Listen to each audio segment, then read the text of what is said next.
He's saying, well, the tush push. He's saying, stop going to the left. Push him! Actually, push his tush! Okay. It is Monday, January 27th. We recap both NFL Conference Championship games. We have a major trade in the NHL to discuss, and more Pete Alonso drama.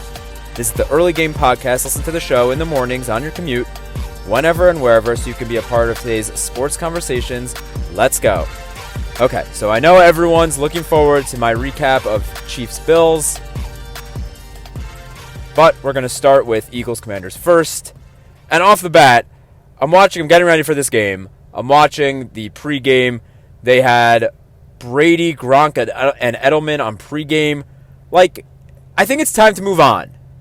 I get it, we get shoved into our faces Tom Brady every single week. Can we move on?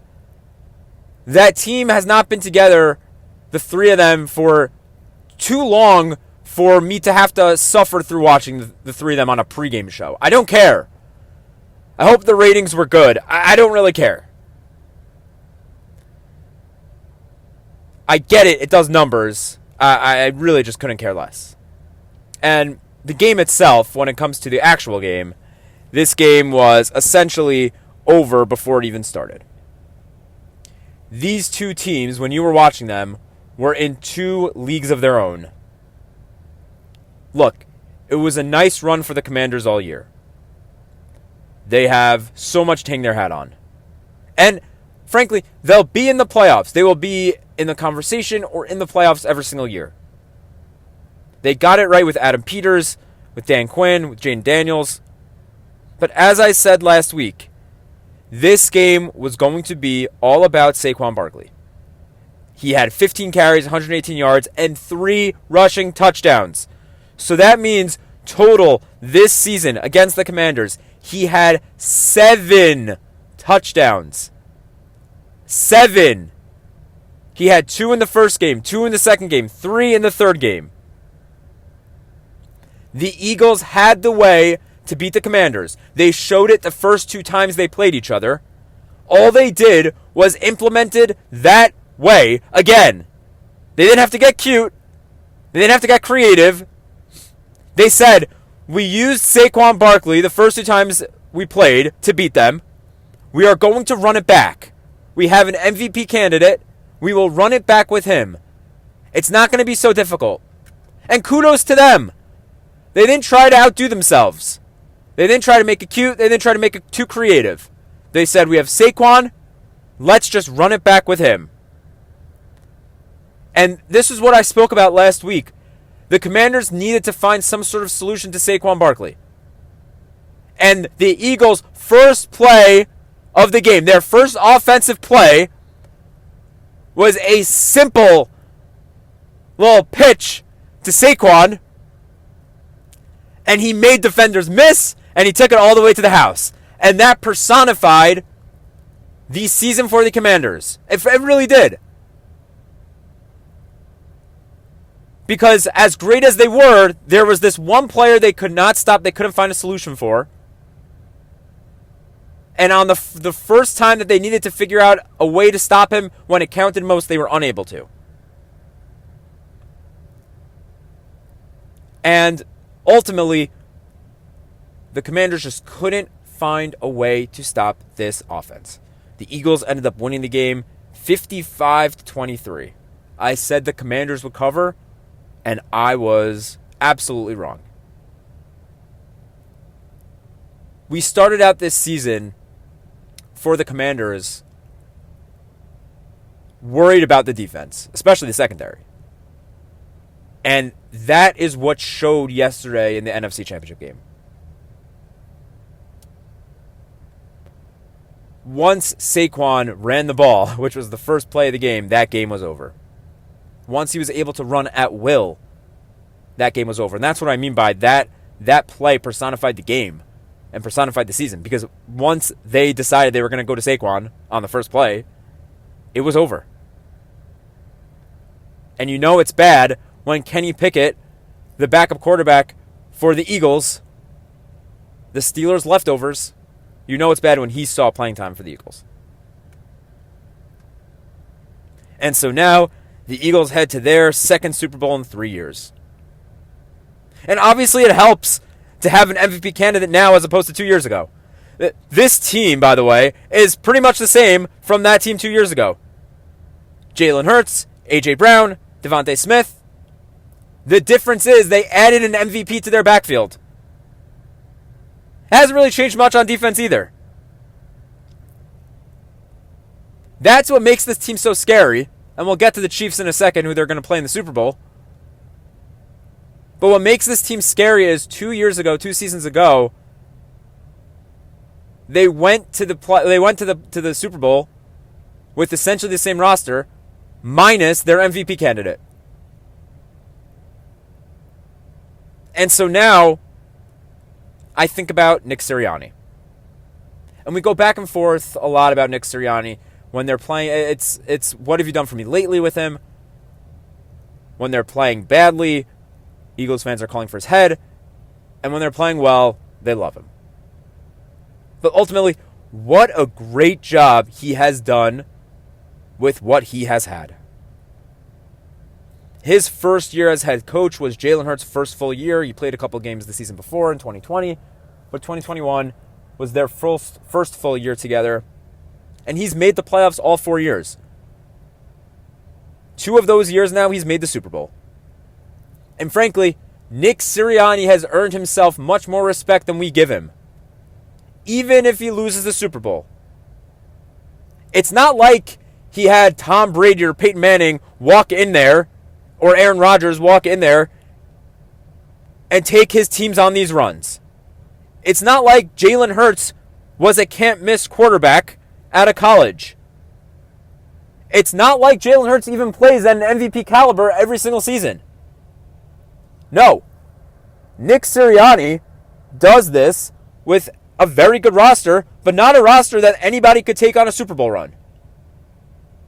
He's been awkward with the media. We know that. People don't like him. I get it. But he has underratedly built up a really nice resume thus far in his tenure. And by the way, Eagles fans, you've been relatively spoiled because you had Andy Reid, followed by Doug Peterson, who won you a Super Bowl, followed by Nick Sirianni, who's now taking you to 2.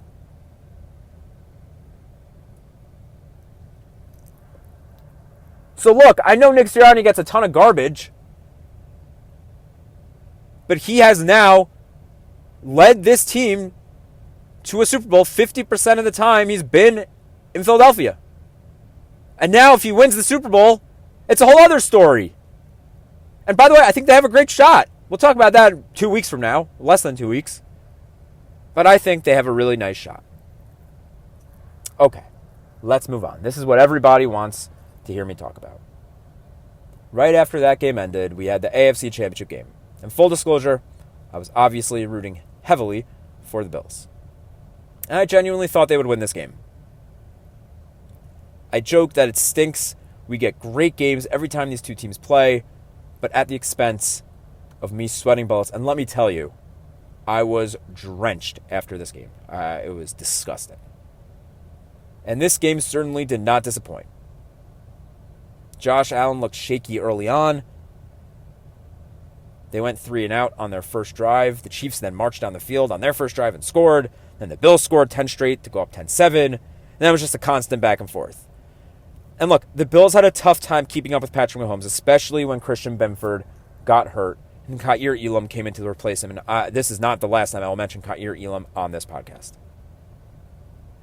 I try to stay unbiased on the show. But I'm going to go on a quick pro-Bills rant here. So they're up 22-21 at the end of the third quarter and marching down the field.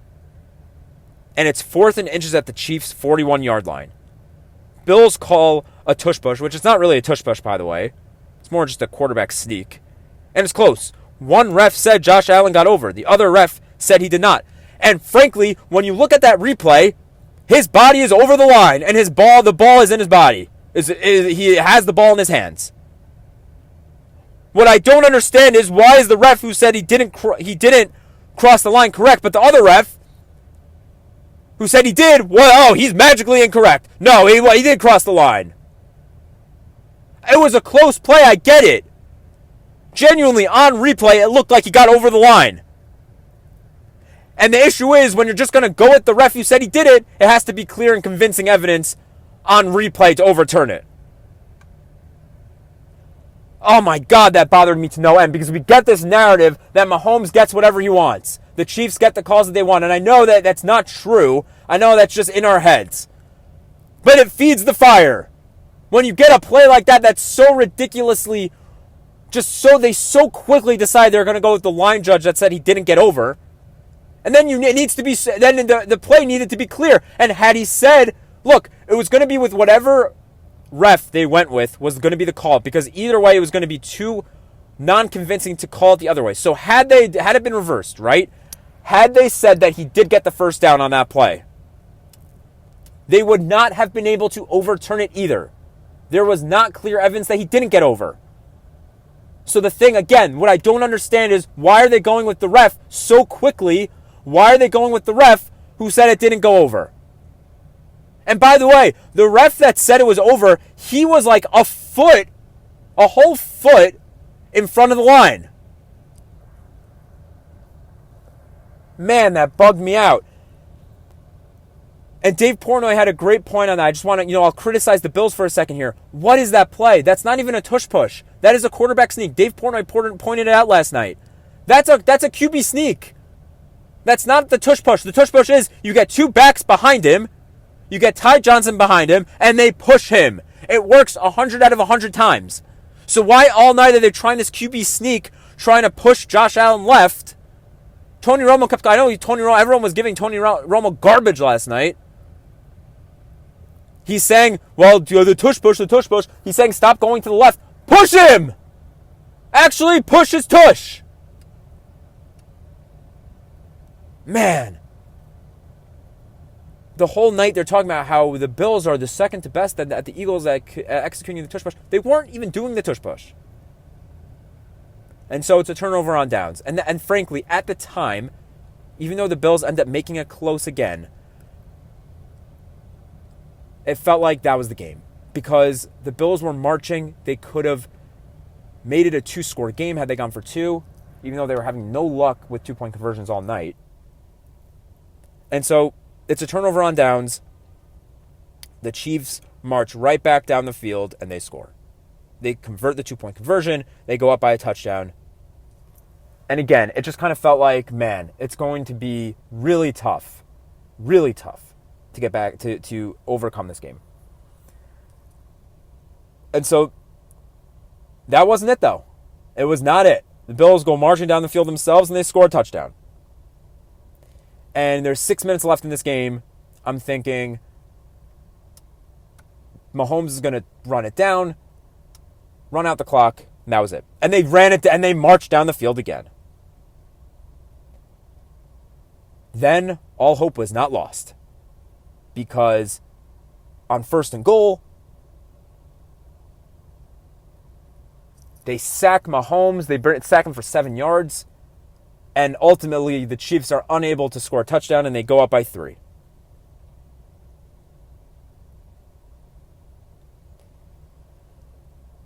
And this is where it goes downhill. 2 minutes left in the game, 4th and 5, and the Chiefs all-out blitz. And Steve Spagnuolo drew up a gorgeous play. All the credit in the world. It was stunning. They had not shown that look all game long, and they all-out blitz. And Josh Allen, he must have known that there was going to be space open for him to throw. And so he puts it where he knew he would have space. And Dalton Kincaid drops the ball, and that's pretty much it. That's all she wrote. I could go off on Dalton Kincaid here. I frankly planned on it. He's got to catch that ball. Josh Allen's a freak. Not much more he could have done in this game. If he was the one who was not calling I don't even know what the tush push, the quarterback sneak, it wasn't working all night. There were a couple of bad calls offensively. And so the Bills could not come up with the win. And Patrick Mahomes goes to the Super Bowl yet again. And frankly, it's enough already. It's my fault. I'm sorry. I'm supposed to be preventing this from happening each and every year, but I can't. I can't stop him. I've tried everything I can. I cannot stop him. I'm sorry, America, that we are watching Mahomes again. We got Eagles-Chiefs again, and I couldn't be... I don't remember a time I was less excited to watch a Super Bowl. I really can't. I think I've actually rooted for Mahomes a couple of times when they've beaten the Bills. Again, and coming back to head coach talk here, we talk so much about head coaches. It's that time of year. They get fired, hired, whatever. We spoke about Mike Tomlin a few weeks ago about where he ranks all time. Andy Reid is really getting up there with Bill Belichick. Talk about longevity. Talk about being able to do it with different teams and different quarterbacks. It is just so impressive what he has been able to do. Congratulations to him. Chiefs go on to win that one, 32-29. That was the score of the game. And so it's Chiefs-Eagles again. Whoop-de-doo. Yep, I went 0-2. I had Bills plus 1.5. I had Commanders plus 6. And neither of those worked out. All right. Let's move on. Wow. I'm not even sure that was coherent. I've been waiting to just yell. And I'm not sure that was coherent, but hopefully that made some sort of sense. Let's move on to hockey. Because last week, I missed it Thursday, we had Overwatch. Alexander Ovechkin scored his 22nd goal of the year. He's now 20 goals away from breaking the record. As I said, this show is a Alexander Ovechkin vehicle. We love the guy. We root for him. And so he is now 20 goals away from breaking the record. Breaking Wayne Gretzky, the Great One's record. We actually have 2 hockey stories today. So Friday night, the hockey world was in for a shocker. Mikko Rantanen was traded from the Colorado Avalanche to the Carolina Hurricanes in probably one of the most shocking trades we've seen in recent NHL memory. Rantanen was drafted by the Avs 10th overall in 2015. He's been great. The last couple of years. He's had over 30 goals for the last 4 seasons. He had a 42-goal season. Both of these teams are playing great. But, you know, when you have a team like the Avalanche, they won a Stanley Cup 2 years ago.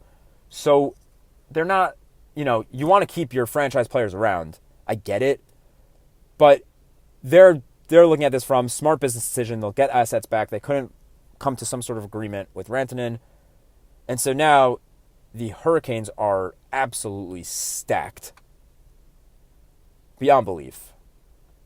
And they're looking to get themselves on the board. They've been unable to capitalize on great lineups for the last couple of years to win a Stanley Cup. And they're going to look to do that. They really just have a phenomenal team on paper. Both these teams positioned well for the playoffs, by the way. Avalanche have the first wild card in the West. And Carolina, obviously, a top team in the East. Okay. Let's move on. So if the Pete Alonso saga could not have gotten any more complicated, it did. On Saturday, the Mets hosted their Amazing Day, which, by the way, looked spectacular. They had every prominent Mets player ever under the sun was there, and in Jersey, they introduced new road uniforms, looked like a ton of fun. And so they did a Q&A with David Stearns, Carlos Mendoza, and Steve Cohen. And there was no way this was going to end well. The Mets fans have short-term memory. We forget that just 2 months ago, just 1 month ago, basically, they signed Juan Soto to the biggest contract in North American history. The Mets have spent over $1 billion in free agency this offseason already. It is just mind-blowing, though, how much fans are upset that they haven't signed Pete Alonso. And they got into the Pete Alonso conversation on this dais early on. And Steve Cohen gave one of the crazier quotes I have seen ever an owner say to the public. This is it. This is what he said. Personally, and he's talking about the Pete Alonso ongoing free agency saga. He said, personally, this has been an exhausting conversation and negotiation. Soto was tough. This is worse. A lot of it we've had a significant, like the structures that are being presented back to us. I think it's highly asymmetric against us, and I feel strongly about it. I will never say no. There's always the possibility. By the way, I find that interesting. But the reality is we're moving forward and we continue to bring in players. As we continue to bring in players, the reality is it becomes harder to fit Pete into what is a very expensive group of players that we already have. That's where we are. I'm brutally honest. I don't like the negotiations. Whew! Wow. Yeah, you've never heard an owner talk like that. Now, as I said, the thing that I found really interesting is, no, I will never say no. There's always the possibility.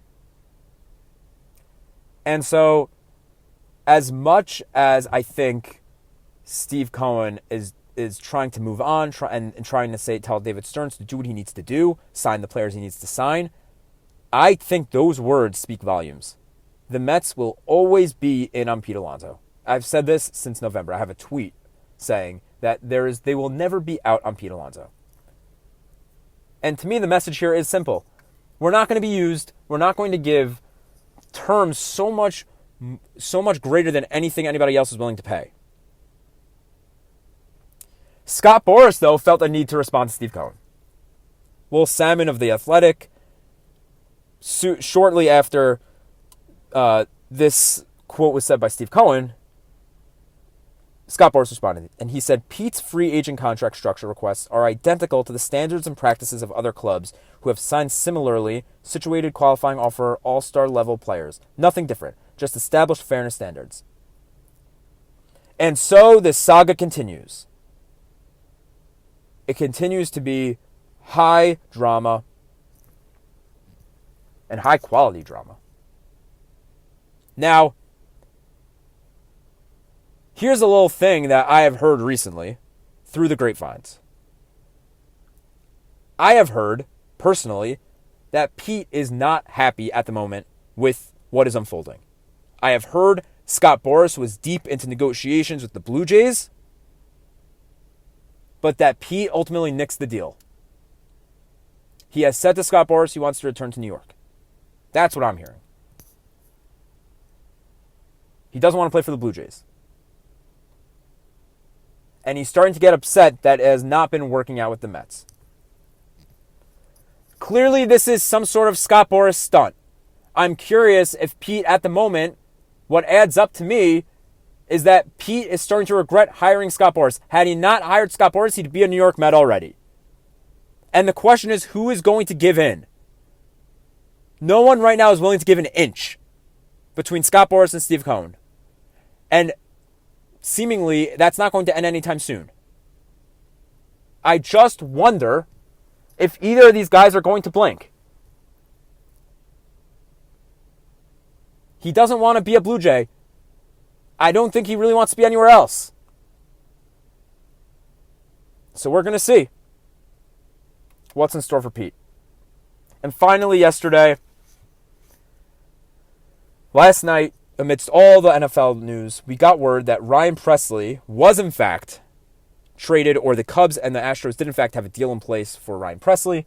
Remember last week I had said it was funny that Bob Nightingale tweeted that they had an agreement, then everybody said he was wrong, but ultimately he was the first on it and he pretty much got it right. And look, the Cubs, after, their fans were extremely upset that they were not involved in Juan Soto. But looking back, they have had a really nice offseason. Kyle Tucker, Ryan Presley, they traded Bellinger. But they've put together a nice offseason. And I think a lot about these moves in the context of trying to move money, right? So the Cubs, they traded Bellinger just so they can move money. The Astros are seemingly trading Presley so that they have the room to sign Bregman. Again, do not complain about what the Dodgers are doing when teams like the Cubs and teams like the Astros need to trade players to get players. You can't get mad. Not when those players have a fit on their team. So the Astros signing Alex Bregman should have no impact on playing time for Ryan Presley. The Cubs trading Cody Bellinger has zero impact. A center fielder and a first baseman has no impact on Kyle Tucker playing left field. These things bother me. When you have an extra piece that's not going to get playing time, that makes sense. But when you have these guys that you're just trying to trade to save money, don't complain about the Dodgers. All right, that's the show. Tomorrow, we're going to discuss a bunch of other head coach NFL news that happened over the weekend. That we're going to get some introductions today. Pete Carroll and the Raiders.